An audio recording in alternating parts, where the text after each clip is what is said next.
खबर आपको दे रहे हैं कि चेयरमैन फारूक एच नाइक की ज़ेर सदारत सेनेट की कायमा कमेटी बराए कानून का इजलास हुआ है।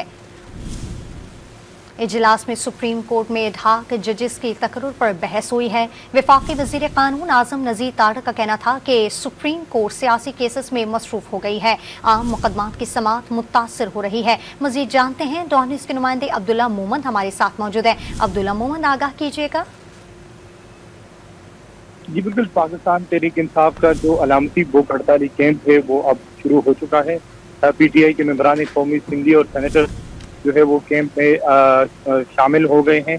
अपोजिशन लीडर कौमी असम्बली उमर अयूब और opposition leader senate Shibli Faraz भी कैंप में मौजूद है, जबकि इसके साथ साथ असद कैसर, सेनेटर हुमायूं मोमन और इसके साथ साथ अली मोहम्मद खान भी एहतजाजी कैंप में शुरू हुई। ये एहतजाजी कैंप जो अलामती भूख हड़ताल है, इसका आज दूसरा रोज़ है। पाकिस्तान तहरीक इंसाफ ने कल ये एहतजाज का ऐलान किया था और अब रोजाना की बुनियाद पर 3 बजे से लेकर शाम 7 बजे तक ये एहतजाज जो है वो जारी रहेगा। जी अब्दुल्ला मोहम्मद हमें अपडेट करे थे, आपका बहुत शुक्रिया।